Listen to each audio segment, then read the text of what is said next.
Imagine this, 381 Navy SEALs trapped in a valley, ammo running dry and enemy closing in from every ridge. Command had already started writing the loss report. But in that moment when every rule said stand down, one veteran pilot refused to accept defeat.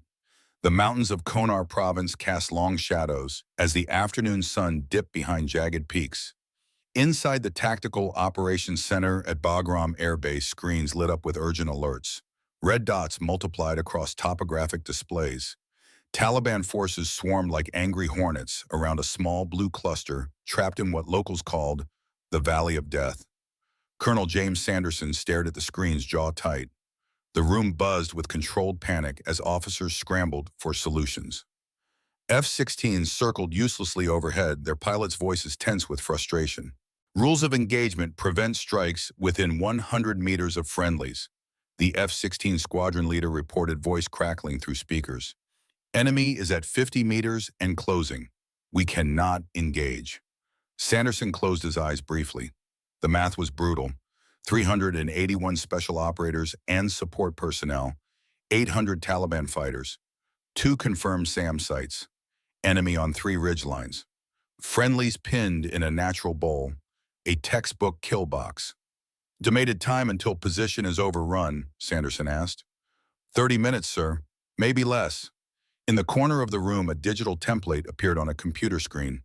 The preliminary casualty report. Someone was already typing. The radio crackled again. The SEAL commander's voice tight but controlled. This is Trident Actual. Be advised we are nearly Winchester on ammo, requesting immediate close air support or extraction. Over. A heavy silence fell across the command center. Everyone knew what was happening. No one had a solution. Then the proximity alarm blared. Aircraft departing without clearance.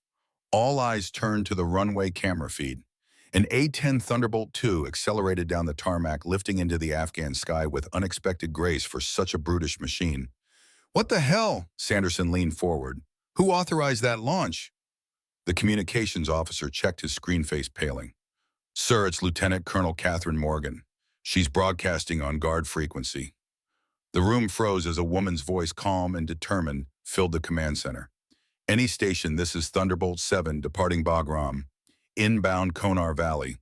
381 Americans about to be overrun. Breaking rules to save them. Wheels up at 14:23. Sanderson grabbed a headset. Thunderbolt 7, this is Bagram Actual. Return to base immediately. That is a direct order. The only response was radio silence. Catherine Morgan had switched frequencies. The A-10 banked hard, its distinctive silhouette growing smaller against the mountains. Get her back here now, Sanderson growled. Major Robert Hayes from the Inspector General's office adjusted his glasses. Colonel, I'll start preparing the court-martial papers. Sanderson didn't respond. He was looking at a framed photo on the wall, a young pilot standing next to an F-15 during Operation Desert Storm. Lieutenant William Morgan, the woman's father. Like father, like daughter, Sanderson whispered too low for anyone else to hear. 10 months earlier, Lieutenant Colonel Catherine Kate Morgan stood on the tarmac at Bagram Air Base, squinting against the Afghan sun. After 15 years of service, multiple tours in Iraq, and thousands of flight hours, she'd finally been assigned to the forward operating base where her father had launched his final mission. The weight of her gear felt comforting, the only familiar thing in this new posting. At 36, Kate was older than most of her peers at the same rank. Her path had been complicated, advancement slower. Female A-10 pilots remained uncommon, and her reputation for questioning conventional tactics hadn't helped her career. A tall officer approached, silver hair, cropped military short wrinkles, etched deep by sun and stress. Colonel James Sanderson, the man who'd been her father's commanding officer and friend, the man who'd tried to stop her father from flying his final mission, the man who'd delivered the news to 12-year-old Kate and her mother 24 years ago. Lieutenant Colonel Morgan, he said, extending his hand, no warmth in his voice, just professional courtesy. Colonel Sanderson. She shook his hand firmly, meeting his gaze. His eyes flickered with something unreadable. Recognition, perhaps. She had her father's eyes. Welcome to Bagram, he said. Your reputation precedes you. Kate nodded, unsure if that was a compliment. Thank you, sir. Glad to be here. Your record shows excellent technical skills. His voice cooled. Also notes a tendency toward emotional decision-making. There it was, the same criticism that had followed her through her career. Too emotional, too invested, as if caring deeply about the troops on the ground was somehow a liability. I prefer to think of it as commitment to the mission, sir. The mission requires following orders and procedures, Colonel. His eyes narrowed slightly. Your father was a brilliant pilot, also had trouble with procedures. The mention of her father hung in the air between them. William Morgan had disobeyed direct orders to rescue a Special Forces team trapped behind enemy lines. He'd succeeded, but never returned. Posthumous Silver Star. Flag-draped coffin. A 12-year-old girl who decided that day to become a pilot. I'll show you to your quarters, Sanderson continued, turning away. Briefing at 1600 hours. The barracks were Spartan but private, a small privilege of rank. Kate unpacked methodically, placing her father's worn leather flight journal on the desk. The spine was cracked from countless readings. Inside, his handwriting filled the pages with observations, tactics, and sketches of terrain features. Notes about wind patterns in mountain valleys. Calculations for minimum safe distances when delivering close air support. She ran her fingers over a dog-eared page, his last entry written the night before his final flight. Some rules aren't worth the paper they're printed on when American lives are on the line. Her mother, a former Air Force flight nurse, had given her the journal when Kate graduated from the Air Force Academy. He would have been so proud, she'd said. Just promise me you won't be quite so much like him. Kate couldn't make that promise. Not then, not now. The briefing room buzzed with conversation when she entered. It fell silent as heads turned. She recognized the reaction, the mixture of curiosity and skepticism that greeted any female pilot, especially one assigned to an A-10. The Warthog, as pilots affectionately called it, had a reputation as the bluntest instrument in the Air Force arsenal. 10 feet of armor-piercing cannon surrounded by an airplane. Not a place for the faint-hearted. She took a seat near the front as Sanderson entered and called the room to attention. At ease, he said, moving to the front. We have a developing situation in the Konar Valley. The screen behind him illuminated with satellite imagery. A narrow valley flanked by steep ridges. Elevation markers showed terrain rising sharply on three sides. Intelligence indicates increased Taliban movement in these sectors. Sanderson continued, highlighting several areas. We believe they're positioning for attacks on supply routes through the valley. SEAL Team 6 will conduct reconnaissance beginning tomorrow. Air support protocols remain standard. No ordnance delivery within 100 meters of friendly forces. Kate studied the map, something tugging at her subconscious. The valley configuration looked familiar. The ridge patterns, the narrow access points. She'd seen something similar before in her father's journal. As the briefing concluded, officers filed out. Kate remained studying the terrain display. Something on your mind, Colonel? Sanderson asked, gathering his materials. The valley configuration, sir. It's practically a natural ambush site. Sanderson glanced at the display. That's why we're sending in reconnaissance. What if this isn't preparation for attacking our supply lines? Kate asked, pointing to the Taliban positions. What if it's a trap designed to isolate our forces where air support would be severely limited by terrain and ROE? Sanderson's expression hardened. That's quite a leap, Colonel. Intelligence doesn't support your theory. The pattern matches historical Taliban tactics. They've used terrain like this before to neutralize our air advantage. Track equipment and personnel movements, Colonel. That's your assignment. Leave the strategic analysis to intelligence. His tone made it clear the conversation was over. Kate nodded stiffly. Yes, sir. Later that night, she spread her father's journal open on her desk, flipping through until she found what she was looking for. His notes on valley ambush tactics from Soviet-era Afghanistan. The Taliban had learned from the Mujahideen who had fought the Russians. Lure superior forces into confined terrain. Neutralize their advantages. Attack from multiple elevations. Kate began drafting her own analysis, pulling satellite imagery, documenting pattern similarities. When she finished, it was nearly dawn. She saved the report to a flash drive, determined to submit it through official channels despite Sanderson's dismissal. The next day brought introductions to her squadron. Among them was Captain Michael Collins, an F-16 pilot with an easy smile and none of the usual posturing. So you're the famous Morgan, he said as they inspected their aircraft on the flight line. Infamous, maybe, Kate replied. Collins laughed. Your reputation isn't all bad. Heard you saved a Marine platoon in Fallujah with some creative flying. Kate ran her hand along the nose of her A-10. The aircraft was officially named the Thunderbolt II, but everyone called it the Warthog or simply the Hog. Ugly, brutish, and absolutely beloved by ground troops. Its GAU-8 Avenger cannon fired 30mm depleted uranium rounds at 3,900 rounds per minute. The sound alone was enough to send enemy forces running for cover. Just doing my job, she said. Modesty. Collins grinned. Refreshing around here. Their conversation was interrupted by Master Sergeant Jason Martinez, the chief mechanic assigned to Kate's aircraft. She's fueled and armed, Colonel Martinez said, handing Kate the maintenance log. Ran the diagnostics twice. Everything checks out. Kate noticed the extra care in his documentation. Thanks, Sergeant. You're thorough. My son's in the Rangers, ma'am. I like knowing the folks flying cover for our boys have aircraft at 100%. Kate nodded, understanding the deeper meaning. Martinez was saying he had skin in the game. This wasn't just a job to him. I'll treat her like she's carrying my own family, Kate promised. Over the next several weeks, Kate settled into the rhythm of Bagram. Daily patrols, maintenance routines, briefings. She submitted her analysis report on the Konar Valley through proper channels. It disappeared into the bureaucratic void with no response. During her free time, she found herself drawn to the flight simulator. The base had recently upgraded to a new A-10 simulator with advanced terrain mapping. After hours when most officers were at the gym or relaxing, Kate ran scenarios. Not the standard training programs, but custom simulations she programmed herself based on the Konar Valley terrain. She practiced placing cannon fire within 25 meters of friendly positions. Dangerous close. Well beyond what regulations permitted. She practiced using terrain features to mask her approach from anti-aircraft systems. She calculated precise weapons effects in confined spaces. Night after night, she returned to the simulator. 47 iterations of the same scenario.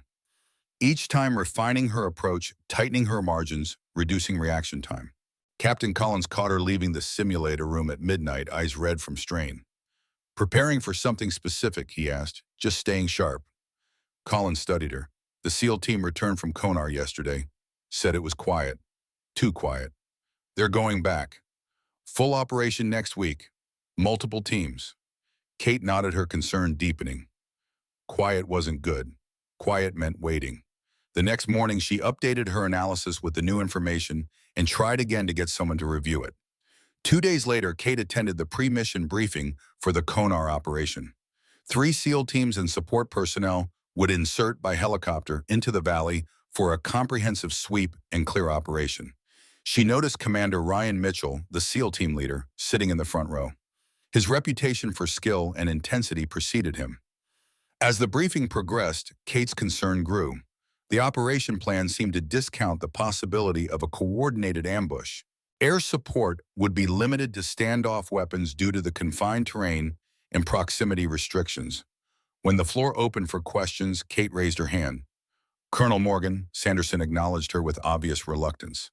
Sir, has intelligence considered the possibility that the enemy's apparent inactivity is deliberate? What if this is preparation for a large-scale ambush rather than supply route disruption? The intelligence officer looked annoyed. We've analyzed all available data, Colonel. There's no evidence supporting your theory. Absence of evidence isn't evidence of absence, Kate countered. The terrain configuration creates natural firing positions with interlocking fields of fire, perfect for containing and eliminating a substantial force. Commander Mitchell turned in his seat, studying her with new interest. Sanderson intervened. Your concerns are noted, Colonel. Stick to monitoring equipment movements. That will be all. After the briefing, Commander Mitchell approached her in the hallway. You really think it's a trap? He asked without preamble. Kate measured her response. I think the valley has all the characteristics of a well-designed kill box. Multiple elevated firing positions, limited entry and exit points, natural features that would constrain air support effectiveness. Mitchell's expression remained neutral, but his eyes showed he was listening. I've studied similar terrain configurations where Soviet forces were ambushed during their occupation. The tactics being employed look disturbingly similar.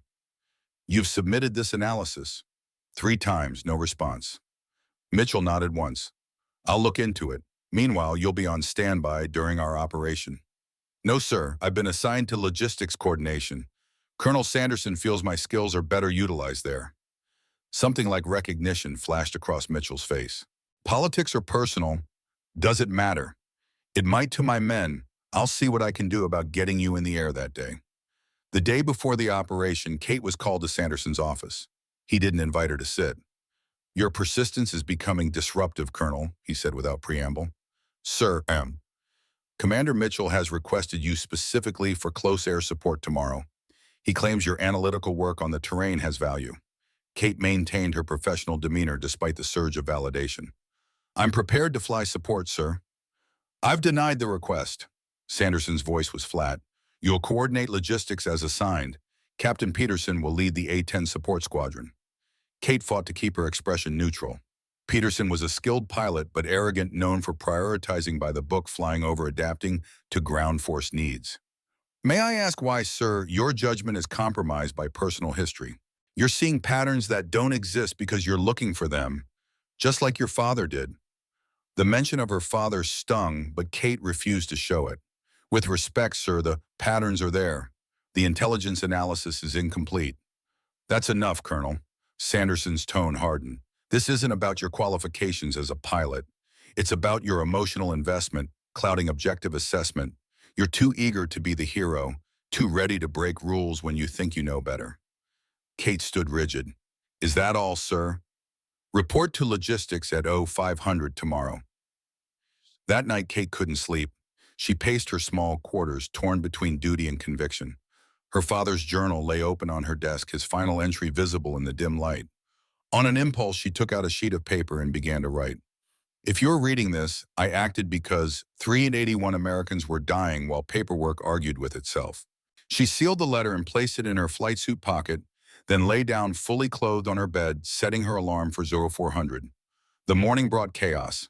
Kate was in the logistics center when the first urgent transmissions came through. SEAL teams under heavy fire. Estimates of enemy force strength exceeding 800 fighters. Anti-aircraft positions confirmed on multiple ridgelines.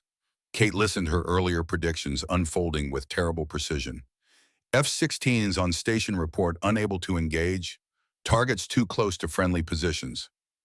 Commander Mitchell's voice cut through the radio chatter, controlled but urgent. Be advised, we are combat ineffective in 20 minutes without air support. Requesting immediate danger, close authorization. Sanderson's response was tense. Negative Trident, danger close not authorized.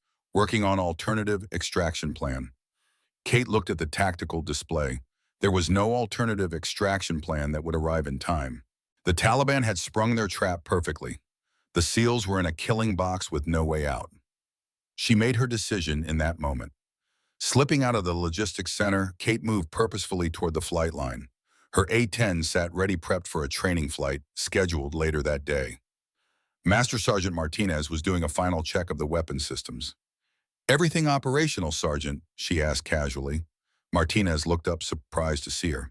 Yes, ma'am. Full combat load. Just running verification checks. Kate nodded, glancing around to ensure they weren't overheard. I need to take her up now. Martinez's expression changed as understanding dawned. He'd been monitoring the same radio traffic she had. Maintenance check flight, he asked, giving her plausible deniability. Something like that. Martinez hesitated only briefly. I didn't see you, Colonel, but she's ready to fly. Full fuel, full ammo load. Thank you, Sergeant. As Martinez walked away, he paused. My son's best friend is with those SEALs, ma'am. Kate nodded, once her resolve hardening. Climbing into the cockpit felt like coming home. The familiar controls, the smell of hydraulic fluid and metal, the weight of responsibility. Kate ran through pre-flight checks with practiced efficiency, mind already calculating flight time to the valley fuel requirements, weapons configurations. The tower came online in her headset. Unscheduled aircraft, identify yourself and state intentions. Kate ignored the call, completing her startup sequence. The massive engines roared to life, vibrating through the airframe. She began taxiing toward the runway. Unidentified aircraft, you are not cleared for takeoff. Return to parking immediately. Kate switched to the emergency guard frequency. Any station, this is Thunderbolt 7 departing Bagram. Inbound Konar Valley.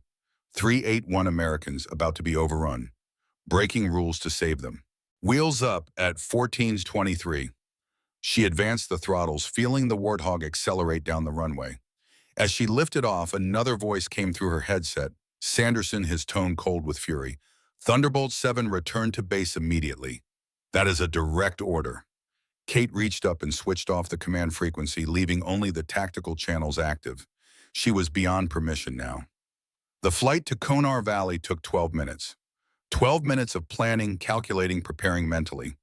Kate kept the A-10 low using terrain masking to avoid early detection by enemy radar. Her mind was clear-focused in the way that only imminent combat could produce.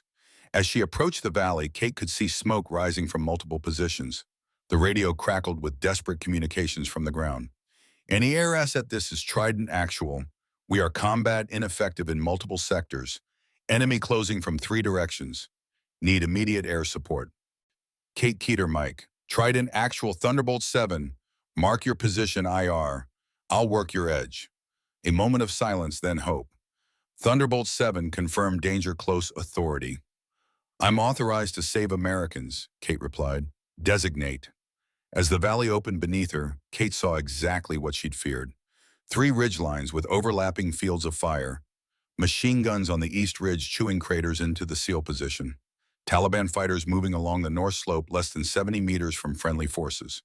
She killed the first gun position with a 2-second burst of 30mm cannon fire. Dust blossomed. The firing stopped. Roll, pull, second run. Enemy assault team on the north slope, now 60 meters from friendlies. A short, precise burst across the rocks. Movement ceased. Thunderbolt 7, solid hits, Mitchell called. Western Ridge, 75 meters. 75 meters was where jets got people killed. It was where the Warthog lived. Kate broke left into a steep slice, lined her reticle just below a rock lip, and pressed the trigger for half a second. The GAU-8 roared its distinctive "Burt," echoing across the valley as a straight line of tungsten death printed between friendly strobes and hostile muzzle flashes. The valley seemed to pause, everyone realizing an A-10 had just put rounds inside a zone nobody touched. Kandahar to Thunderbolt 7. Sanderson's voice cracked in her ear. Return to base immediately. You are not authorized. Kate switched the command net to silent and focused on the task. Mitchell continued designating targets, and Kate worked methodically through her mental playbook. Kill the air defenses first. A Maverick missile into a hot SAM site on the southern spur. Terrain mask behind a ridge to break the other site's lock. Open a lane. Stitch the ridgeline positions that anchored the crossfires. Trident pushed 3 teams west under my fire, she instructed. Stay below the rock lip. I'm walking rounds uphill ahead of you. Within minutes, the radio cadence shifted. Less panic, more purpose. The SEALs were moving, reorganizing under the umbrella of protection she provided. In the operations center at Bagram Radar, tracked a single A-10 carving armored patterns in a valley of red icons. F-16 pilots reported in amazement as they watched the Warthog place rounds within 25 meters of friendly positions. Either suicidal or surgical, one commented. So far surgical. SEAL communications fed into the command room. Thunderbolt 7, that was the gun pinning our east. Clear to move. Copy. Shift north. I'll take the crest in 3-2 gun. People who had mocked Kate's concerns fell silent. Hayes from the Inspector General's office reminded Sanderson what regulations required in response to such insubordination. Another officer, Morrison, pointed at the map and said what the moment required. She's the only asset that can do this, he said flatly. Support her or write the eulogy. Sanderson stood at the edge of career and conscience, watching as his worst fears and greatest hopes played out simultaneously through a woman who reminded him too much of her father. Kate's third pass erased the second SAM site with a pop-up Maverick shot from behind terrain.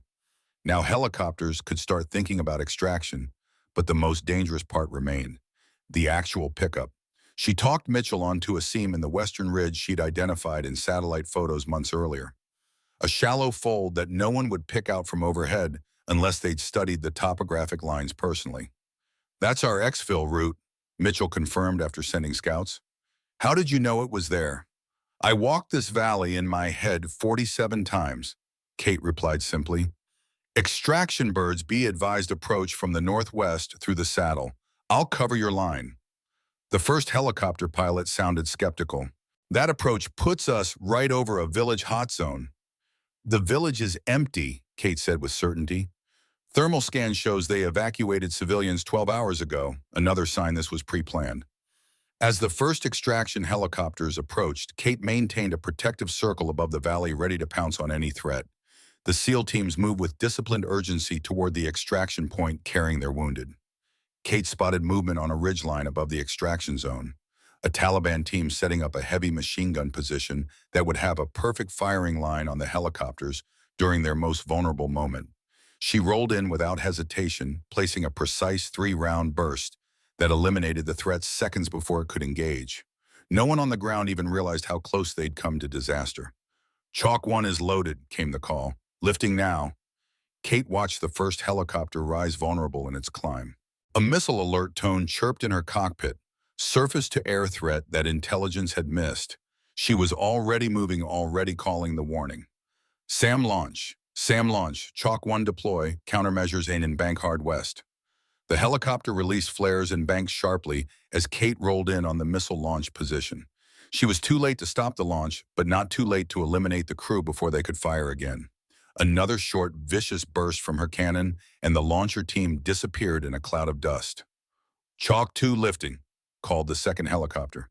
"Be advised we are at max weight." Heavy with personnel, the helicopter struggled for altitude. Kate watched its climb like a mother hawk ready to intercept any threat. Another missile alert tone sounded, the last SAM site firing its final shot. Kate was already moving, already low, already behind the ridge when the missile searched for heat and found only rock. She popped up, found the launcher team trying to relocate, and ended that chapter with merciless precision. "Trident actual," she called voice level. "Your last sticks on Chalk 3 and 4. "We're almost out," came the reply. Almost was still not out.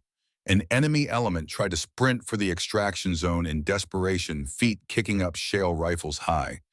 Kate rode a bright, short line between them and the landing zone with her cannon. The sprint stopped. "Chalk 4 lifting," called the final helicopter. "All aboard, we are off."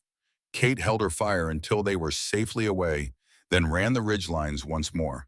Not to kill so much as to send a message to anyone watching. Not today. Not while I'm here. And then the valley was only wind and dust, and the sound in her headset was breathing. Mitchell's voice came back clipped and formal because some moments demanded ceremony. "Thunderbolt 7, be advised. 381 souls accounted for. 0 friendly KIA during extraction. We owe you our lives." "Copy," Kate said simply, nothing more. She kept flying lazy patterns high above until the last rotor was a dot on the horizon and the corridor had closed behind them like a healed wound. On the way home, Kate took stock. Fuel adequate, 1 Maverick left, gun drum light, flares low, hands steady, mind clear. She switched the command frequency back on. "Bagram Thunderbolt 7 RTB. Silence, then Sanderson's voice controlled and unreadable. "Thunderbolt 7 cleared direct approach." The runway stretched ahead like a question. Touchdown was smooth taxi, slow shutdown by the book. Kate sat motionless in the cockpit for a long moment, knowing what awaited her outside. She pulled the canopy release and let the base's heat and noise climb in. They were on their feet along the flight line, maintenance crews, ammunition specialists, medics, clerks, pilots, security forces, the dining facility staff. Not a celebration, something older than that. Respect in its raw form. Kate climbed down. Sanderson waited with Hayes and half the senior staff. She stood at attention, ready for whatever came with it. "You departed without authorization," Sanderson said, voice carrying across the suddenly silent flight line. "You violated orders. You engaged at ranges that exceed every safety parameter we've established." "Yes, sir." "You also brought home 381 Americans without a single friendly killed during the extraction." A long breath then, "Lieutenant Colonel Morgan, you will answer for your decisions. But today the only question you need to answer is this. Can you teach us exactly how you did that?" "Yes, sir," Kate replied, a weight lifting from her shoulders. "Good, Doctor," Sanderson nodded. "We're going to write it down so the next pilot doesn't have to learn it at 3 in the morning in a locked simulator."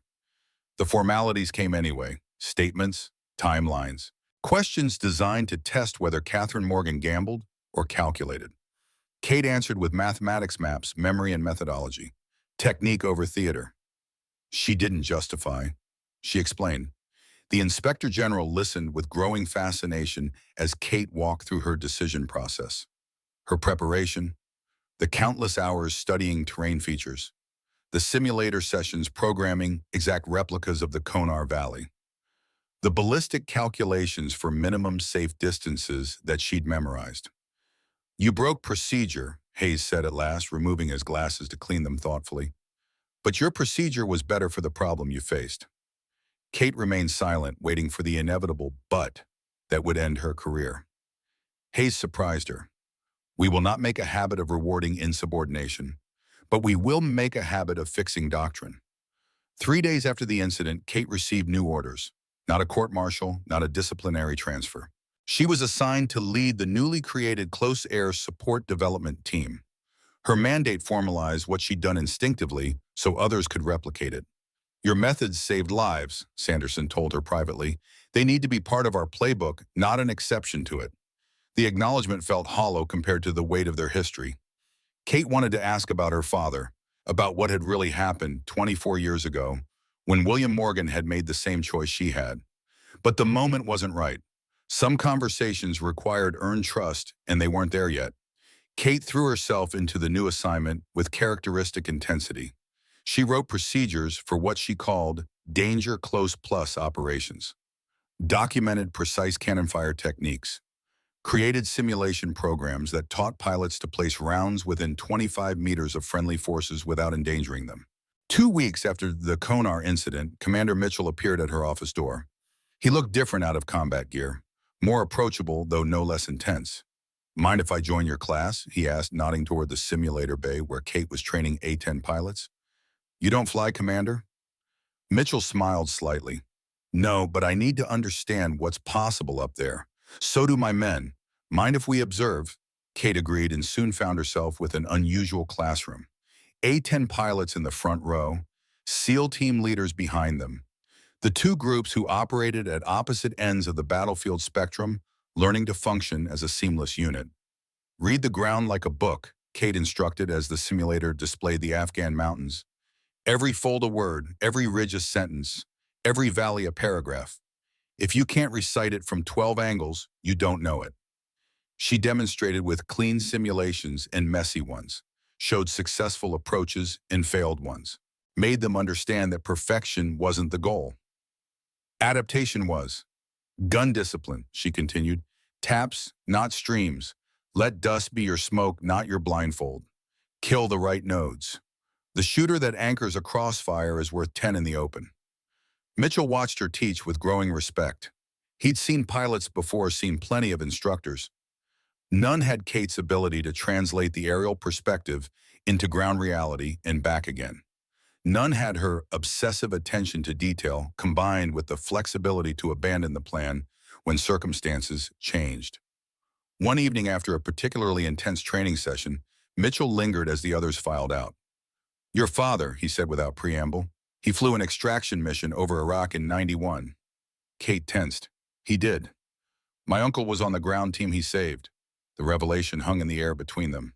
Kate had heard so many stories about her father over the years, but few from the perspective of those he'd rescued.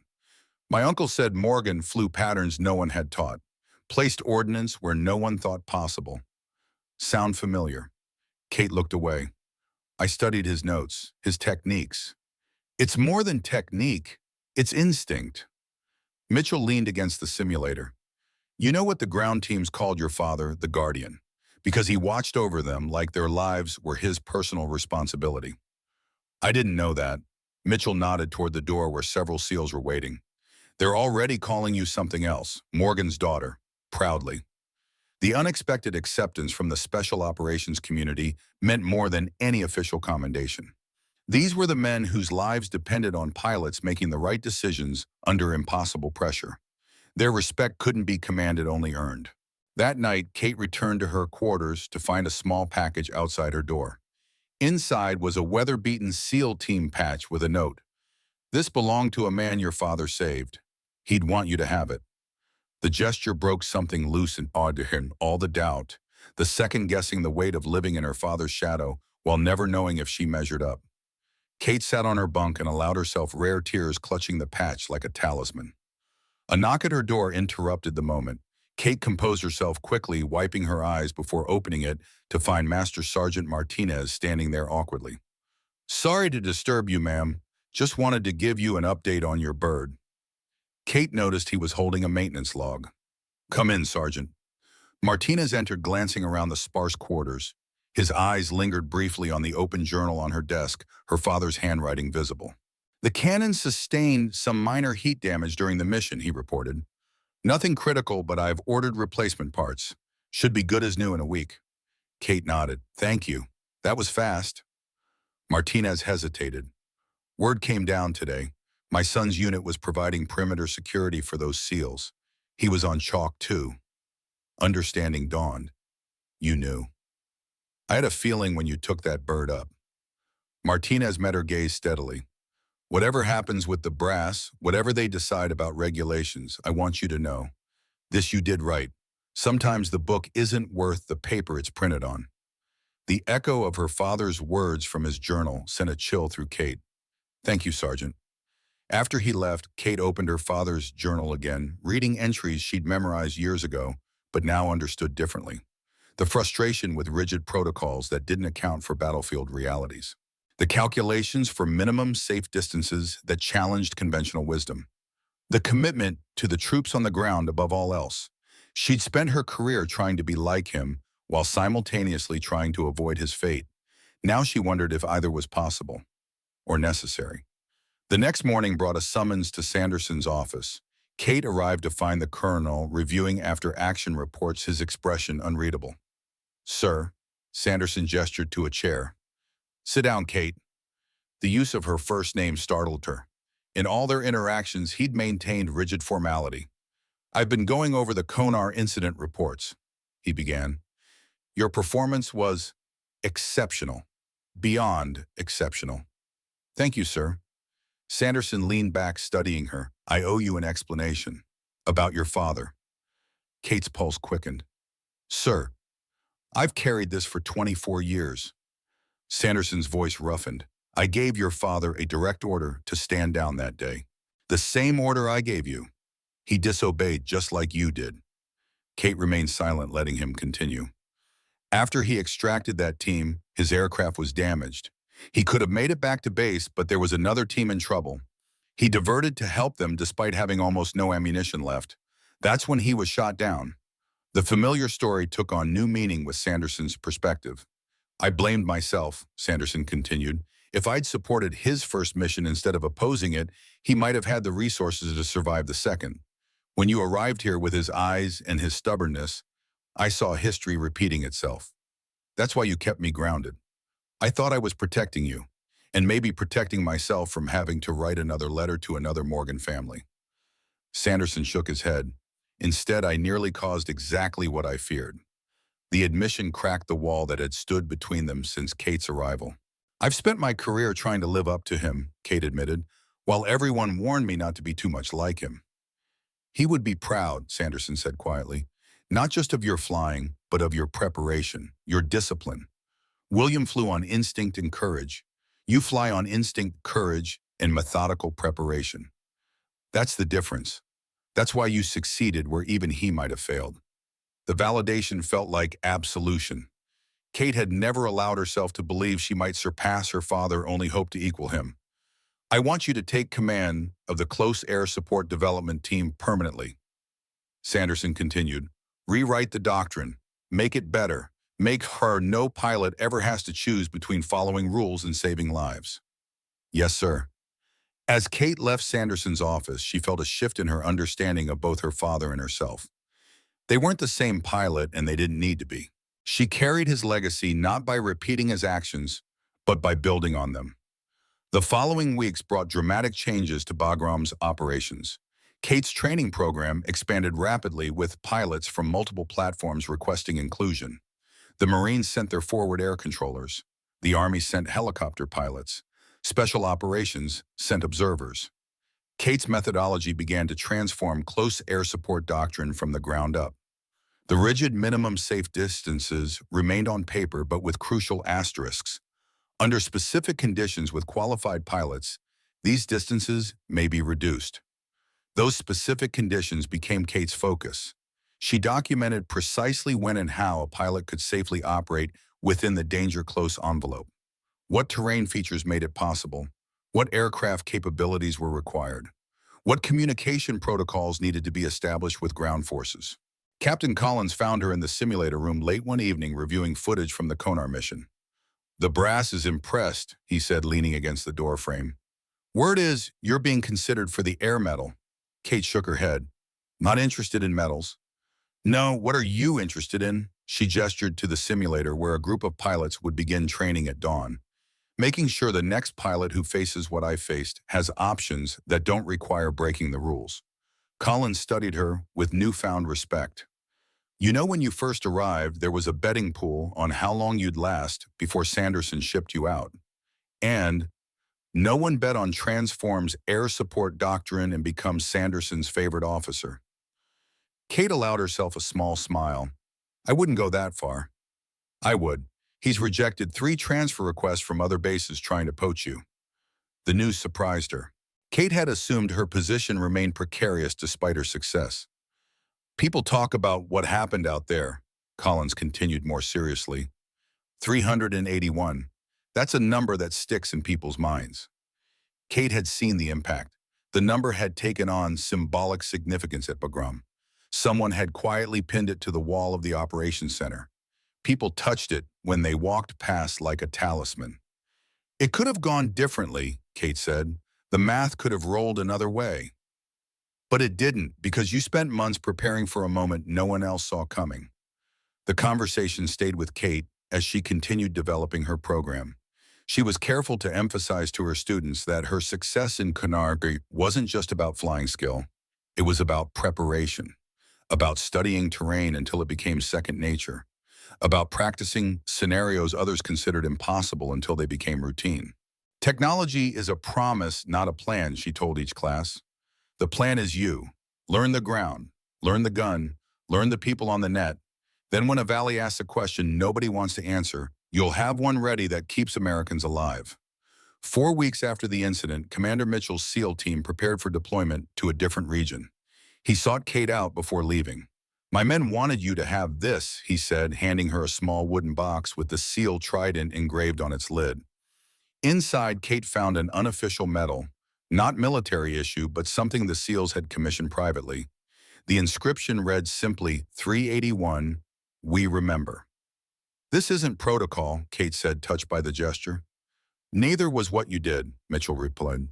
"But it was right." As Mitchell turned to leave, Kate called after him, "Commander, how did you know I'd come when you were surrounded in that valley? How did you know I'd disobey orders and fly support?" Mitchell considered the question carefully.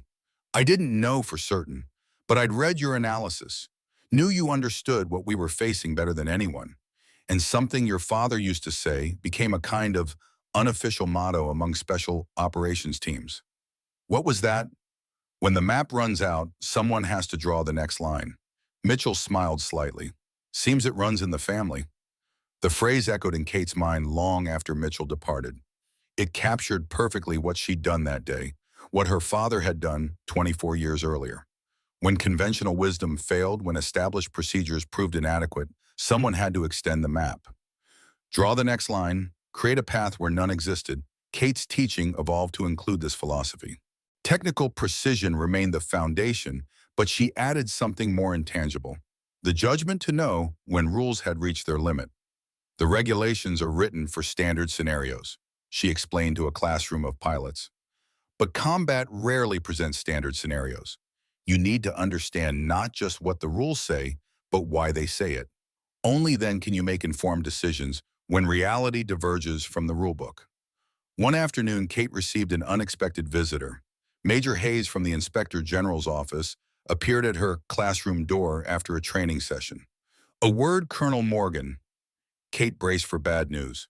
Despite the apparent acceptance of her actions, she remained conscious that official disciplinary measures could still be forthcoming.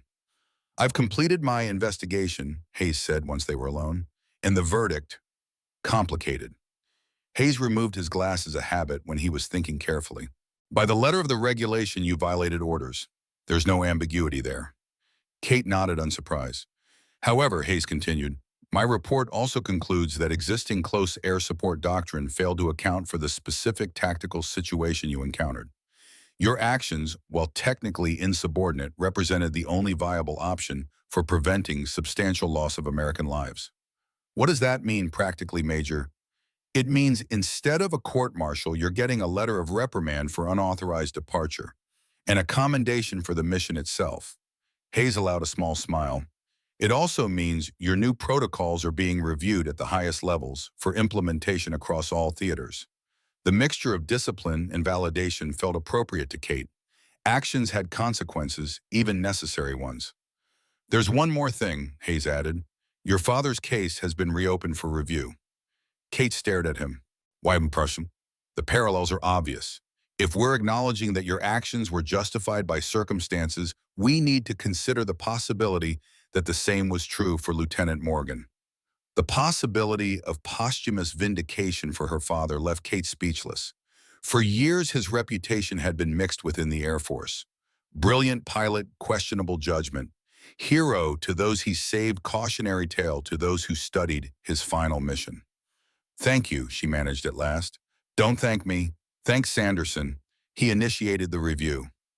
The revelation added another layer to Kate's evolving understanding of the colonel. His guilt over her father's death had shaped his initial treatment of her, but he was making amends in ways she hadn't anticipated.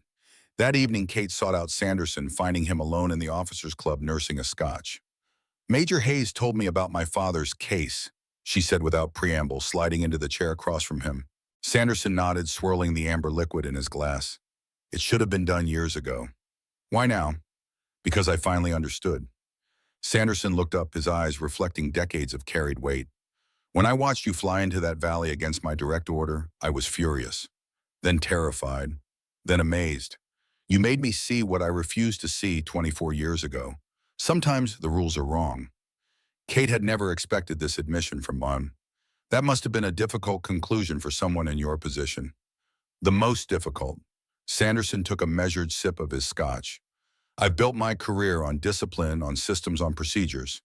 The idea that all of that might fail when it matters most, it's not comfortable. But necessary." "But necessary," he agreed. "Your father knew it instinctively. You proved it methodically. Between the two of you, you've forced an entire military bureaucracy to reconsider its assumptions." They sat in companionable silence, the shared understanding of her father's legacy creating a bridge between them. "I was wrong about you," Sanderson said eventually without hedging.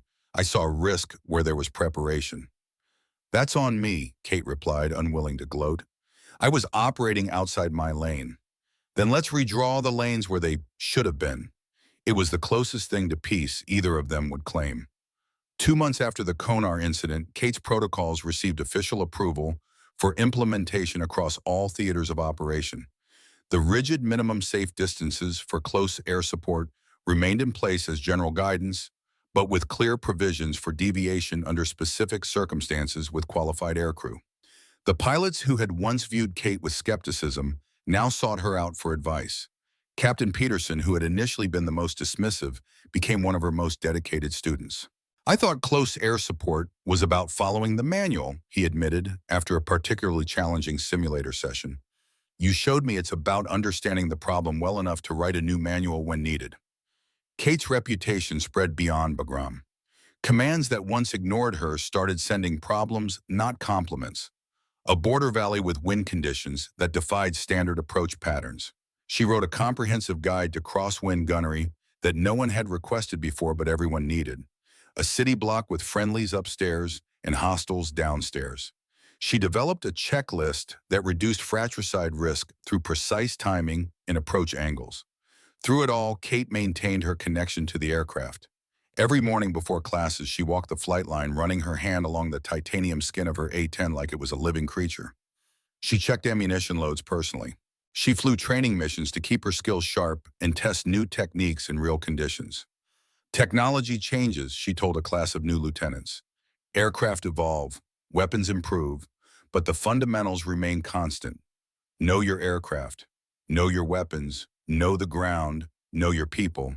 Everything else is details. The new pilots arrived wide-eyed, proud of their wings, and eager to be told what mattered. Kate gave them the same line in every class. Technology is a premise, not a plan. The plan is you. Learn the ground, learn the gun, learn the people on the net. Then when a valley asks a question nobody wants to answer, you'll have one ready that keeps Americans alive. They listened differently than their predecessors had. Kate's actions in Konar Valley had transformed theoretical instruction into proven doctrine. She wasn't teaching speculation, she was teaching verified techniques that had saved lives under the most extreme conditions. Commander Mitchell's SEAL team returned from deployment 3 months later. They brought with them stories of how Kate's new protocols had been implemented by other A-10 pilots, enabling operations that would have been considered impossible under previous doctrine. Your methods have gone viral within the special operations community, Mitchell told her. Every team wants a Morgan-trained pilot on their missions now. Kate accepted the compliment with characteristic modesty. The pilots deserve the credit. They're the ones implementing the techniques in the field. You created the framework, don't minimize that. One morning, Kate arrived at her office to find a letter waiting on her desk. It had no return address, just her name written in block letters. Inside was a single handwritten note. My son was on Chalk 3. You showed up. That's all that matters. The simple acknowledgement affected her more deeply than any official recognition. Kate kept it in a plain wooden box along with the SEAL team patch and other mementos from those whose lives intersected with her mission. Small reminders of why the work mattered beyond doctrine and regulations. 6 months after Konar, Kate received new orders. She was being transferred to the Air Force Weapons School to establish a formal program based on her protocols.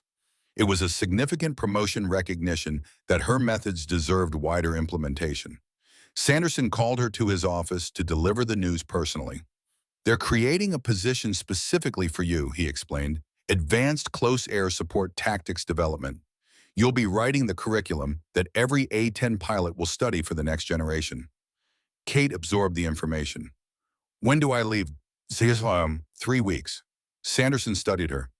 You've accomplished something remarkable here, Kate. You've changed doctrine that hasn't evolved significantly since the Gulf War. We changed it, Kate corrected him. Your willingness to recognize when established procedures failed was just as important as my development of alternatives. Sanderson acknowledged the point with a nod. There's something else. Your father's case review is complete. Kate held her breath. His Silver Star is being upgraded to the Distinguished Service Cross. The review board concluded that his actions, while contrary to standing orders, represented extraordinary heroism and were directly responsible for saving 34 American lives. Emotion welled in Kate's chest.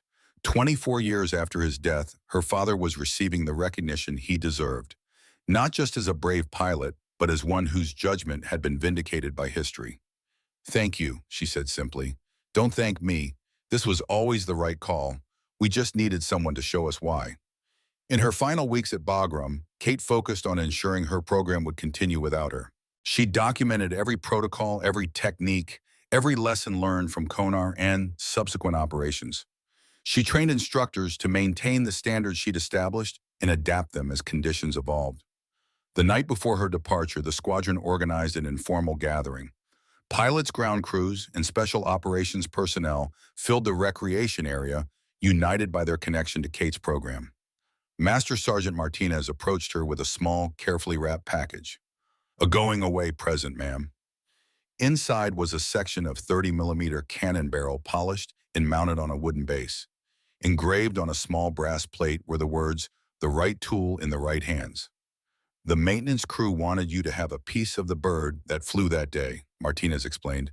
We figured this was appropriate given what you did with it. Kate ran her fingers over the polished metal, feeling the rifling that had guided those precise rounds in Konar Valley. Thank you, Sergeant. Please thank your team for me. They know.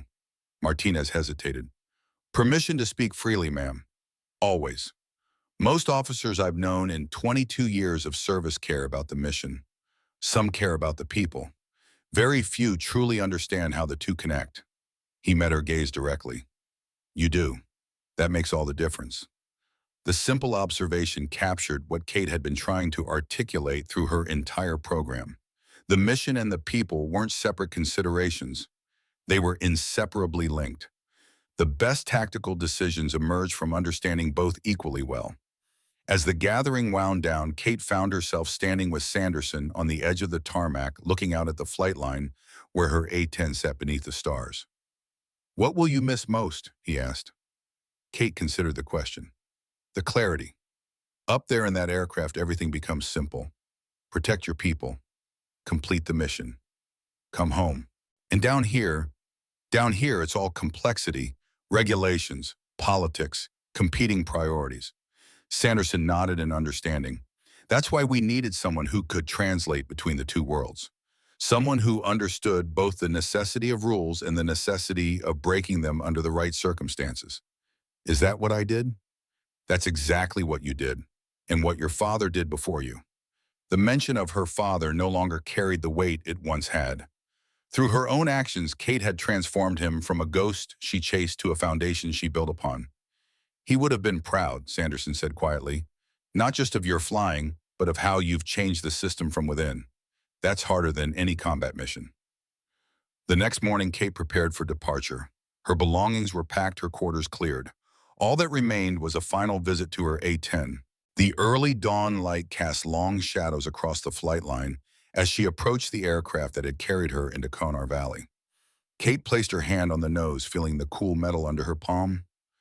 "Take care of the next pilot," she said softly. As she turned to leave, she noticed a line crew chief approaching, his young face serious beneath his helmet. "Ma'am," he called, "just wanted to say something before you go." Kate waited, expecting the usual farewell. The young airman straightened slightly. "It's good to know, ma'am, if we ever get pinned bad somewhere. You've already been where the map stops." Kate smiled, recognizing the profound compliment hidden in the simple words. "The map never stops," she told him. "Sometimes someone just has to draw the next line." And that was the point she realized. Not that one pilot broke rules, but that one pilot proved the rule beneath all others when lives hang in the balance. Skill married to courage can turn a tomb back into a road home. As her transport lifted from Bagram's runway, Kate looked down at the mountains surrounding the base. Somewhere beyond those peaks lay Konar Valley, forever changed in her mind, from a tactical problem to a defining moment.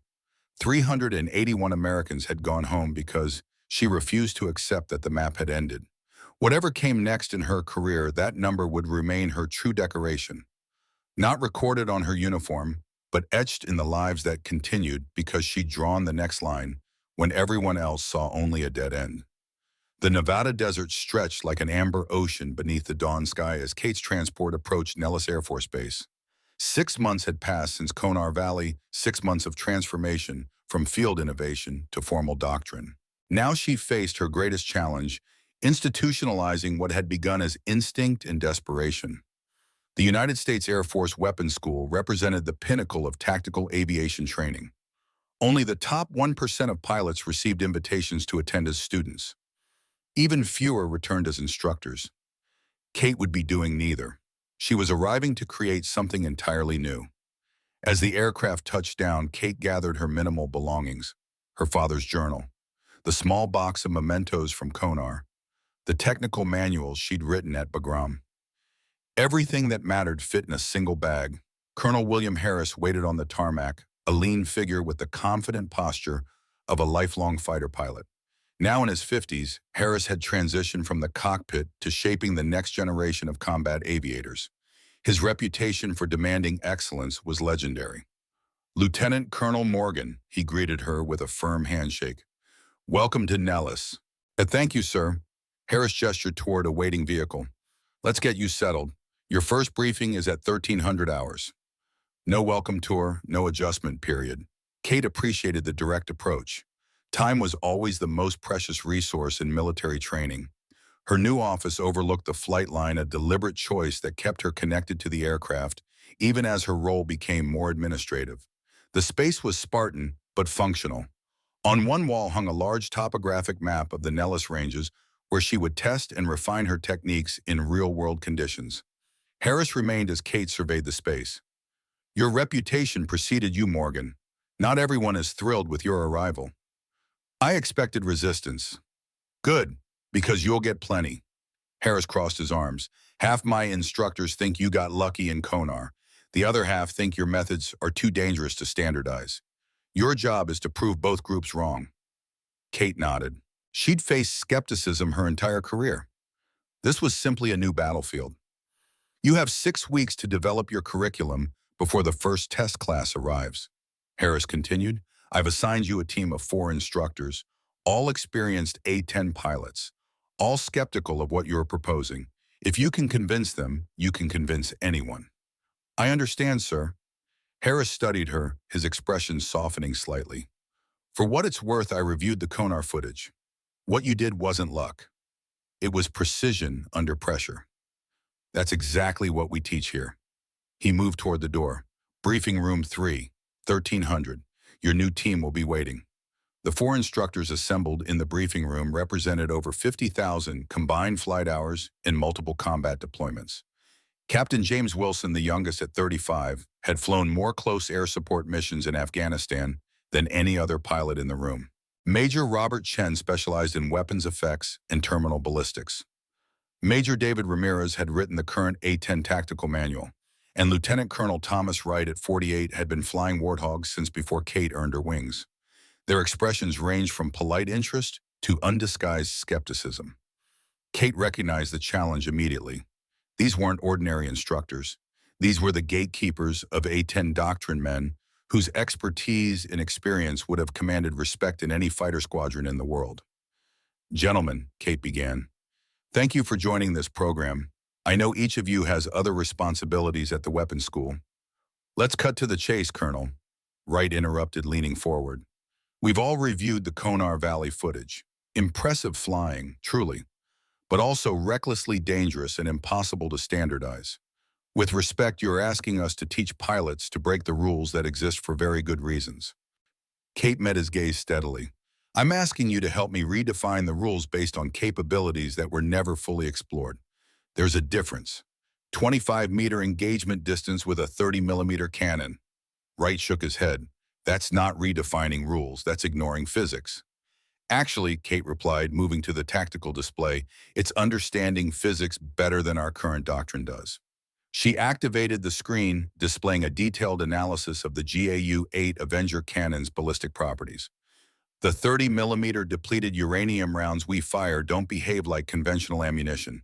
Their energy dispersion pattern, penetration characteristics, and fragmentation radius have been consistently miscalculated in our manuals. Kate advanced through slides showing high-speed photography of rounds impacting various materials. These tests conducted after Konar demonstrate that with proper approach angles, correct burst duration, and precise target bracketing, we can safely engage within 30 meters of friendly forces under specific conditions. The room fell silent as the instructors studied the data. Even Wright seemed momentarily at a loss. This isn't about breaking rules, Kate continued. It's about understanding our weapon systems deeply enough to know exactly what they can do and under what precise circumstances we can push beyond conventional limitations. Major Chen spoke up, his expertise in ballistics engaged. These dispersion patterns are tighter than anything in our current documentation. Because we've been using data from the 1970s, Kate explained, the cannon's performance has evolved through maintenance improvements in ammunition refinements, but our tactical manuals haven't kept pace. For the next 2 hours, Kate methodically dismantled the assumptions underlying close air support doctrine. She presented evidence gathered from Konar in subsequent testing. She showed simulator recreations that demonstrated her techniques were reproducible under controlled conditions. Most importantly, she made it clear that she wasn't advocating for abandoning safety protocols, but for enhancing them with more precise understanding. As the briefing concluded, Kate sensed a shift in the room. Not full conversion, but the beginnings of professional curiosity. She had given them something scientists and engineers could never resist: data that challenged established assumptions. I'm not asking you to take my word for any of this, Kate said in closing. I'm asking you to test everything I've presented. Push back, find the flaws, help me make this better. If I'm wrong about any of it, we'll discover that together before we ever take these techniques to the broader force. Wright nodded slowly. Fair approach, Colonel. We'll start testing tomorrow. The next 6 weeks became the most intellectually demanding of Kate's career. Each morning began before sunrise with flight tests over the Nellis Ranges, putting theory into practice under increasingly challenging conditions.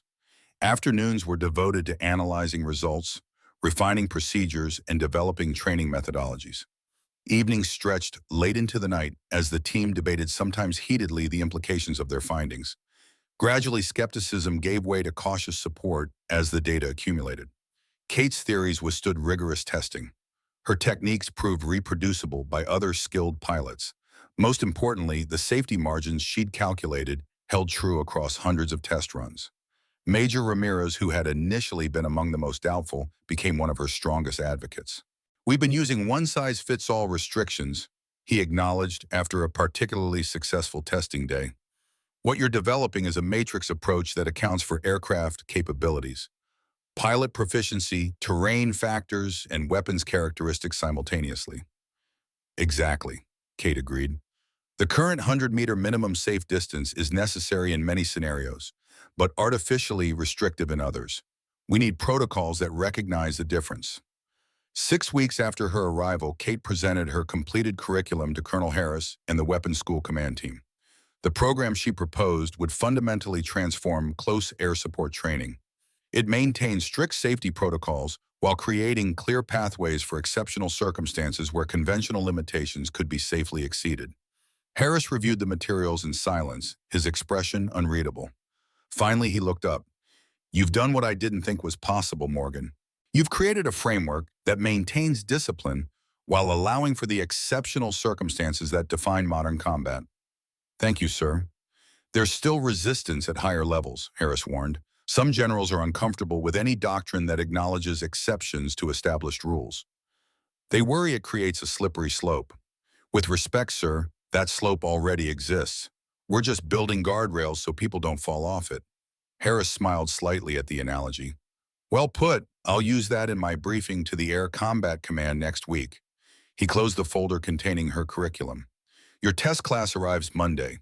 8 A-10 pilots, all experienced, all skeptical. If you can convince them, we move forward." The test class assembled in the simulator bay on Monday morning, their expressions a familiar mixture of curiosity and doubt.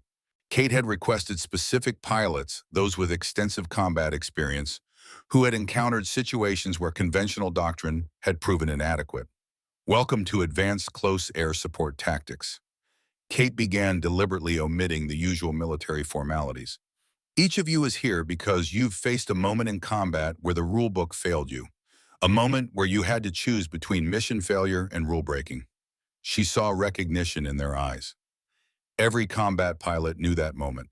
"For the next 3 weeks, we're going to rewrite that equation. You'll learn precise techniques for operating safely in environments our current doctrine considers too dangerous for effective air support. You won't be learning to break rules. You'll be learning exactly when and how specific rules can be modified under battlefield conditions." Kate activated the simulator screens displaying the familiar topography of Konar Valley. "We'll start where this program began. A real valley, real troops surrounded, real stakes." For 3 intense weeks, Kate and her instructor team pushed the test class to their limits. They trained in simulators so realistic that pilots emerged sweating through their flight suits. They flew live fire exercises over the Nellis Ranges, practicing the precise cannon techniques Kate had developed. They studied the physics of weapons effects with a thoroughness few had encountered since their initial training. Most importantly, they learned to read terrain with new eyes. Kate taught them to see the Earth not as flat map coordinates, but as a 3-dimensional text written in elevation, shadow, and exposure. "Read the ground like a book," she instructed as they studied terrain models. "Every fold a word, every ridge a sentence, every valley a paragraph. If you can't recite it from 12 angles, you don't know it." The transformation was remarkable. Pilots who had arrived skeptical became increasingly committed as they mastered techniques that expanded their effectiveness without compromising safety. By the final week, even the most doubtful were executing maneuvers they had previously considered impossible. On the final day, Colonel Harris observed the culminating exercise, a full mission profile recreating the Konar Valley scenario, with additional complications added to test the pilot's adaptability. Kate watched from the control room as each pilot navigated the complex scenario, applying the techniques they had learned with growing confidence. When the exercise concluded, Harris turned to Kate. Impressive, every pilot completed the mission successfully. No simulated friendly casualties. They're good pilots, sir. They just needed better tools. Tools you created. Harris nodded toward the simulator bay where the pilots were reviewing their performance. I received a call from Pentagon this morning. Your program has been approved for full implementation. Starting next month, we'll begin integrating your curriculum into standard A-10 training with advanced modules for experienced pilots. The validation felt appropriate, but somehow anticlimactic compared to the real-world stakes of Kanar. Thank you, sir. There's more, Harris continued. Commander Mitchell from SEAL Team 6 has requested that you personally brief all Special Operations Forward Air Controllers on your techniques. They want their people to understand what's possible so they can better coordinate with air assets in the field. The request surprised Kate. Special Operations teams traditionally maintain tight control over their training programs, rarely inviting outside instructors. Mitchell specifically requested you, Harris added, noticing her surprise. Said something about the Morgan approach becoming standard terminology among his operators. The knowledge that her methods had already taken root within the Special Operations community was deeply satisfying. These were the men whose lives depended most directly on close air support. Their endorsement meant more than any official approval. 2 days later, Kate found herself at Fort Bragg, North Carolina, standing before a classroom of Special Operations personnel. The men represented every branch of service: Navy SEALs, Army, Special Forces, Air Force combat controllers. All elite operators who coordinated regularly with air assets during high-risk missions. Commander Mitchell introduced her with unexpected warmth. Lieutenant Colonel Morgan doesn't know this, but in our community, we've started using a new term. When we need the kind of close air support that conventional wisdom says is impossible, we call it pulling a Morgan. Today, she's going to teach you exactly what that means so you can work more effectively with the pilots we're training in her methods. For the next 3 days, Kate taught the special operators to see the battlefield from the air. She explained the capabilities and limitations of the A-10 in precise detail. She taught them how to communicate terrain features in ways pilots could immediately visualize. Most importantly, she helped them understand when conventional limitations could safely be exceeded. On the final afternoon, Mitchell presented Kate with a shadow box containing the unit patches of every special operations team represented in the class. So you remember who you're keeping alive up there, he said simply. As she prepared to leave Fort Bragg, Mitchell pulled her aside for a private word. There's something you should know. After Konar, we did some digging. Your father's mission in '91, the one where he was shot down, that was my uncle's team he was trying to save. The connection struck Kate with unexpected force. I didn't know. Full circle, Mitchell said quietly. He saved my uncle's team on his first run, then got shot down trying to save another team. Now his daughter rewrites the rulebook to make sure both missions could succeed next time. The symmetry felt both painful and perfect. William Morgan's legacy lived not just in his daughter's career, but in the very doctrine she was creating to prevent others from facing his impossible choice. Upon returning to Nellis, Kate found a small ceremony had been arranged to officially launch her program. General James Carter, the Air Combat Command commander, had flown in specifically for the occasion. His presence signaled the highest level of support for her curriculum. What Lieutenant Colonel Morgan has developed isn't just a technical advancement, Carter told the assembled officers. It represents a philosophical shift in how we approach close air support. For decades, we've operated under one-size-fits-all restrictions that prioritize simplicity over capability. Morgan's approach recognizes that in complex environments, complex solutions are sometimes necessary. The general turned to Kate. Your father would be proud, Colonel, not just of your flying, but of how you've changed the system from within. That's the harder mission. The echo of Sanderson's words from months earlier struck Kate deeply. Perhaps that was the true legacy she carried, not just her father's skill in the cockpit, but his determination to do what was right regardless of obstacles. As the program formally launched, Kate's days filled with a demanding new rhythm. Morning flights to test and refine techniques, afternoon classes with A-10 pilots learning her methods. evening briefings with weapons school leadership on program progress. Through it all, she maintained her connection to the aircraft, flying regular sorties to ensure her techniques remained grounded in practical experience. 3 months into the program, Kate received unexpected visitors. An Air Force C-17 arrived carrying familiar faces: Colonel Sanderson, Master Sergeant Martinez, and Captain Collins from Bagram. They had been selected to evaluate the program's potential implementation in active combat theaters. "The brass wants to know if this can work in the real world," Sanderson explained as they toured the facilities. "I told them it already has, but they want formal assessment." Kate showed them the Transform training program. The simulators programmed with scenarios based on actual combat conditions, the detailed terrain analysis techniques she'd developed, the precise cannon fire methodologies that allowed for safely reduced engagement distances. Martinez watched a class of pilots practicing in the simulators, his expression thoughtful. "You've created something important here, Colonel," he said quietly. "Something that will save lives." "That's the only metric that matters," Kate replied. During their visit, Sanderson pulled Kate aside for a private conversation. "I have something for you," he said, handing her a small box. Inside lay her father's Distinguished Service Cross, finally awarded after the case review. "Your mother asked me to give it to you personally," Sanderson explained. "She thought you should be the first to see it." Kate held the medal, feeling its weight, both physical and symbolic. "Thank you." "There's more," Sanderson continued. "The Secretary of the Air Force has reviewed your actions at Konar. You're being awarded the Distinguished Flying Cross." The recognition felt simultaneously meaningful and irrelevant. Kate had never sought medals-only results. Still, the validation of her methods at the highest levels would help ensure their continued implementation. "When's the ceremony?" she asked. "That's up to you. They'd like to make it public, use it to highlight the program you've developed." Kate considered the proposal. A public ceremony would bring attention to her curriculum, potentially accelerating its adoption across the Air Force. Personal recognition was unimportant, but the program's success mattered deeply. "I'll do it," she decided, "but only if we can include recognition for the whole team. The instructors who helped develop the curriculum, the test pilots who validated it. This hasn't been a solo effort." Sanderson nodded, unsurprised by her response. "I'll make it happen." The award ceremony took place 2 weeks later on the Nellis flight line with an A-10 as the backdrop. General Carter presented Kate with the Distinguished Flying Cross while highlighting the program she had developed. As requested, each member of her development team received formal recognition for their contributions. Kate kept her remarks brief, focusing on the practical impact of the curriculum rather than her personal achievements.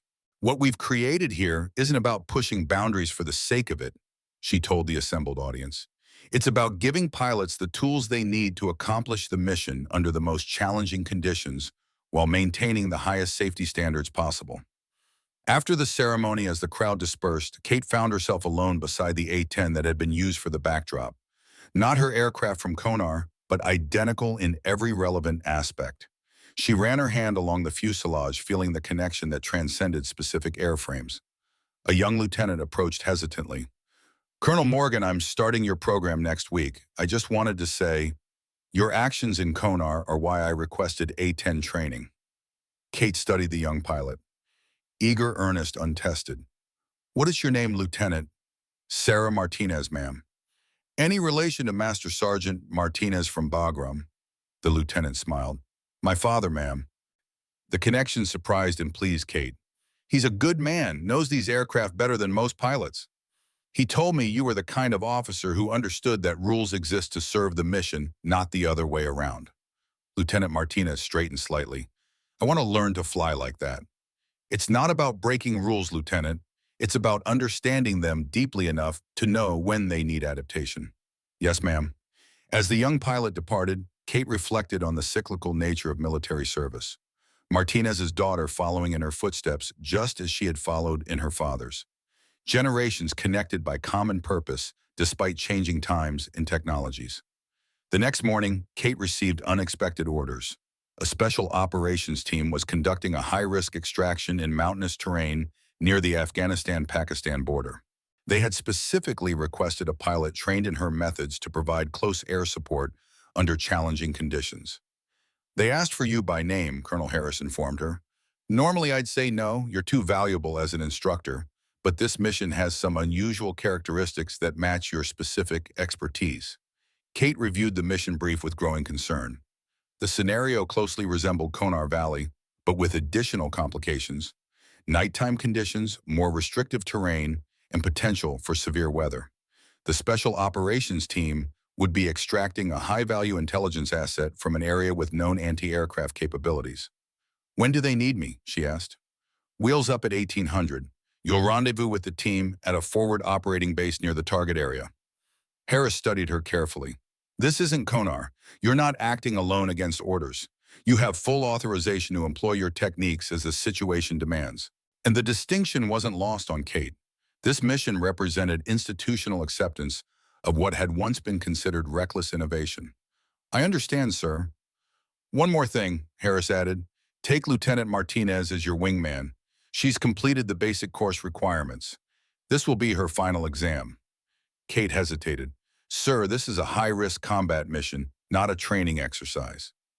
"You had to learn somewhere, Morgan. So did I. So does she." Harris's expression softened slightly. "Martinez has the highest simulator scores we've seen since you. She's ready, and having a second aircraft applying your techniques will provide valuable operational validation." Kate nodded, accepting the decision while silently promising herself that Martinez would return safely regardless of circumstances. Some lessons didn't need repetition. As Kate prepared for the mission, checking her equipment and reviewing intelligence updates, she found Lieutenant Martinez in the ready room, studying terrain maps with intense concentration. "Nervous, Lieutenant?" Kate asked. Martinez looked up. "Focus, ma'am. This is what we train for." The response, devoid of bravado or false confidence, impressed Kate. "What's your assessment of the terrain?" Without hesitation, Martinez highlighted the critical features, ridge heights, that would impact approach angles, valley configurations, that could channel or disperse enemy fire potential, hide positions for anti-aircraft weapons. Her analysis was thorough and insightful, demonstrating she had truly internalized Kate's terrain reading methodology. "Good assessment," Kate acknowledged. "Remember, the map is just a starting point. Reality will look different, especially at night. Trust your training, but be ready to adapt." "Yes, ma'am." As they walked to their aircraft, Kate felt a sudden sense of symmetry. Here she was leading a younger female pilot into the same kind of high-risk mission that had defined her own career. The cycle continuing, knowledge passing from one generation to the next. Their A-10s thundered into the evening sky, heading east toward Afghanistan. As darkness fell, Kate maintained regular communication with Martinez, reinforcing key points while assessing her readiness. The younger pilot's responses remained clear, focused, and precise. Whatever doubts Kate had about bringing a relative novice on such a critical mission began to fade. Hours later, they approached the forward operating base where the Special Operations Team awaited. Kate led the approach, guiding Martinez through the unfamiliar landing pattern. As they taxied to the hard stand, Kate saw a familiar figure waiting, Commander Mitchell. "Wasn't expecting to see you here," Kate said as they completed post-flight checks. Mitchell grinned. "Couldn't let someone else have all the fun. Besides, when they said they were bringing in the Morgan method, I volunteered. Figured you might want someone on the ground who speaks your language." The recognition that Mitchell had specifically requested her presence for this mission added weight to her responsibility. These men trusted her methods with their lives. Inside the Tactical Operations Center, Mitchell briefed them on the updated mission parameters. The intelligence asset they needed to extract was located in a compound nestled in a narrow valley. Taliban forces had established multiple elevated firing positions covering all obvious approach routes. Previous extraction attempts had been repelled with heavy fire. "This is why we need you," Mitchell concluded, indicating the terrain model. "Conventional air support can't get close enough to suppress those positions effectively. We need precision fire within 50 meters of the extraction point." Kate studied the model, mentally calculating angles, elevations, and timing. "Difficult but doable. What's your insertion plan?" "2 helicopters, low approach through this canyon." Mitchell traced the route. "We'll fast rope into this clearing, proceed on foot to the compound.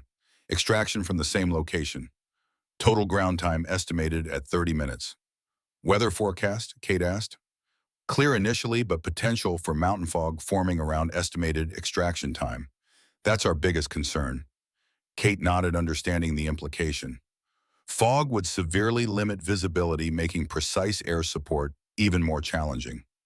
Lieutenant Martinez and I will establish overhead coverage in alternating patterns. If fog develops, we'll use terrain mapping radar to maintain situational awareness. Mitchell glanced at Martinez, clearly noting her junior rank, but made no comment. If Kate vouched for her capabilities, that was sufficient. As the briefing concluded, Mitchell pulled Kate aside. "This one's important, Morgan. The intelligence asset has critical information about planned attacks on USC and Guam. Getting him out isn't just another mission." "Understood." Kate felt the weight of responsibility settling on her shoulders. "We'll get your team in and out safely." The mission launched at Burso 200 hours, using darkness for maximum concealment. Kate led the formation, with Martinez maintaining precise position as they escorted the helicopters toward the target area. The night was clear, stars visible above the mountain peaks. Radio discipline remained tight, with only essential communications breaking the silence. As the helicopters began their approach to the insertion point, Kate detected the first signs of enemy activity. Infrared signatures on the ridgelines indicated fighters moving into position. They had been spotted. "Trident, be advised, multiple hostiles taking positions on ridgelines," Kate reported. "Estimate 20-plus fighters with small arms." "Copy," Mitchell responded tersely. "Proceed as planned." The helicopters descended rapidly into the canyon, using terrain masking to minimize exposure. Kate and Martinez established overhead coverage, ready to suppress any threat that emerged. The insertion proceeded smoothly despite the enemy presence. Mitchell's team fast-roped into the clearing and moved quickly toward the compound while the helicopters retreated to a safe distance. "Thunderbolt, we are Oscar Mike to objective," Mitchell reported. "Maintain overhead coverage." Kate acknowledged, leading Martinez in a careful orbit that balanced the need for concealment against response time. For 20 tense minutes, the operation proceeded according to plan. Mitchell's team reached the compound, secured the intelligence asset, and began their withdrawal. Then everything changed. Taking fire," Mitchell's voice crackled through the radio. "Heavy machine guns on the North Ridge. Can't reach extraction point." Kate immediately rolled in, identifying the threat through her infrared sensors. A heavy machine gun emplacement had opened fire on the team's planned route, pinning them in a vulnerable position. "I have the target," Kate reported. "Engaging." She executed a perfect attack run, placing a precise 2-second burst from her cannon that silenced the machine gun without endangering nearby structures. The accuracy demonstrated exactly why her methods had been requested for this mission. Good hit," Mitchell confirmed, moving to extraction point. As the team resumed movement, Martinez called out another threat. "Multiple hostiles moving along the eastern ridge appear to be setting up a rocket position." "I've got it," Kate directed. "Maintain your orbit in case additional threats emerge." Kate swung around for another attack run, calculating the precise approach angle needed to neutralize the threat without endangering the special operations team now moving through the valley below. The margin for error was minimal, exactly the scenario her training program had been designed to address.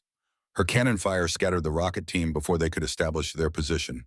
But as Kate pulled away from the attack run, the situation deteriorated rapidly. "Weather alert," Martinez called. "Fog forming at the valley entrance. Moving in fast." Kate checked her sensors, confirming the warning. Mountain fog was flowing into the valley like water, obscuring visual references and potentially trapping both the ground team and their extraction helicopters. "Trident, be advised, we have rapidly deteriorating visibility," Kate reported. "Recommend immediate extraction before fog envelops your position." "Copy," Mitchell responded. "Helicopters inbound now. ETA 3 minutes." Those 3 minutes became the most intense of the mission. As fog rolled into the valley, Kate and Martinez transitioned to their radar systems, maintaining situational awareness despite the rapidly deteriorating visual conditions. Enemy forces sensed opportunity in the changing weather, increasing their activity on the ridgelines. Kate detected multiple heat signatures converging toward the extraction point. "Trident, you have approximately 20 hostiles closing from the north and east," she warned. "Time to extraction. Helicopters 1 minute out. We need suppression fire to keep the LZ clear." This was the moment Kate's methods had been designed for. Using terrain mapping radar and infrared sensors, she calculated the precise location of both friendly forces and approaching enemies. The fog that blinded conventional operations became irrelevant through the application of technology and technique. "Lieutenant, take the eastern approach," Kate directed. I'll handle the north. Precision fire, only 3-round bursts. Copy, Martinez acknowledged, her voice steady despite the pressure. Together, they executed a textbook demonstration of the Morgan method, placing cannon fire with surgical precision despite zero visibility conditions. Their coordinated attacks created a protective barrier around the extraction zone, allowing the helicopters to land safely. Thunderbolt all chalk aboard, Mitchell reported minutes later. Lifting now, thanks for the cover. As the helicopters climbed away from the valley, Kate maintained protective circles until they reached safe altitude. Only then did she allow herself to acknowledge the success of the mission and, more importantly, of her methods in actual combat conditions. Excellent work, Lieutenant, she transmitted to Martinez. Textbook application of the techniques. Thank you, ma'am, Martinez replied, the pride evident even through the professional restraint. The return flight to base provided time for reflection. The mission had validated everything Kate had developed at Nellis. Her techniques had allowed for effective, close-air support under conditions that would have rendered conventional approaches ineffective. Most importantly, the mission had demonstrated that her methods could be successfully taught and applied by other pilots.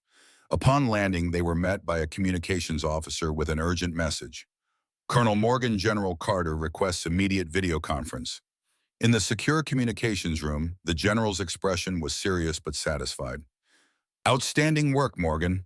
The intelligence asset is already being debriefed. Initial reports indicate his information may prevent multiple planned attacks. Thank you, sir. Lieutenant Martinez deserves recognition as well. Her performance was exceptional. Already noted in my report, Carter confirmed, but that's not why I called. The Secretary of Defense was personally briefed on this operation. He's requested a complete report on your training program with expedited implementation across all theaters. The endorsement represented final validation at the highest level. What had begun as a desperate innovation in Konar Valley was now becoming official doctrine. There's more, Carter continued. Your promotion to full colonel has been approved effective immediately. You'll be taking command of the 57th Wing's Close Air Support Division. I need someone with your perspective shaping the future of this capability. The promotion was unexpected, but felt right, not as recognition for past achievements, but as opportunity for future impact. Thank you, sir. I'm honored. After the call ended, Kate found Mitchell waiting outside. Heard the news, he said. Congratulations, Colonel. Well deserved. Just doing my job, Commander. Mitchell smiled slightly. Your father said something similar once after he pulled our guys out of a hot zone in Iraq. Just doing my job. Some jobs change everything. The mention of her father no longer brought pain, only pride in continuing a legacy. Some jobs are worth doing right no matter what it takes. That's the Morgan philosophy in a nutshell. Mitchell extended his hand. On behalf of every special operations team that will benefit from what you've created. Thank you. As they parted ways, Kate spotted Lieutenant Martinez completing her post-flight checks.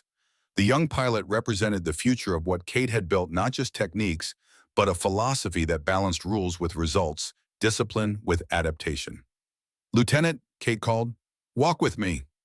As they moved along the flight line, Kate considered how to convey what she had learned throughout her journey from Konar to this moment. When I was your age, someone told me that technology is a promise, not a plan, she began. The plan is you. Learn the ground, learn the gun, learn the people on the net. Then when a valley asks a question nobody wants to answer, you'll have one ready that keeps Americans alive. Martinez nodded clearly, committing the words to memory. But there's something else I've learned, Kate continued. Sometimes the map stops. When that happens, someone has to draw the next line. That's the real job, not just following the path, but creating it when necessary. Is that what you did at Konar, ma'am? Drew the next line? Kate considered the question. I followed a line my father had started drawing 24 years earlier. You'll do the same someday, take what we've built and extend it further. That's how progress works. As the sun rose over the mountains, Kate looked toward the flight line where A-10s sat ready for the next mission. In the decades since Konar Valley, she had transformed a desperate innovation into established doctrine. She had changed how the Air Force approached close air support, saving countless lives in the process. Yet the most important victory wasn't measured in missions or medals, but in moments like watching Lieutenant Martinez, Apply those techniques with confidence. The true test of any innovation wasn't its creation, but its continuation, its ability to outlive its creator and evolve with new generations. Kate Morgan had drawn her line on the map. Now others would extend it further, guiding future pilots through valleys yet unseen. And that was the point. Not that one pilot broke rules, but that one pilot proved the rule beneath all the others. When lives hang in the balance, skill married to courage can turn a tomb back into a road home. 381 Americans had gone home from Konar Valley because Catherine Morgan refused to accept that the map had ended. Countless more would return safely in the years ahead because of what she had built from that moment. No medal could capture that legacy, but every pilot who flew danger close and brought Americans home carried it forward, line by line, mission by mission, from one generation to the next.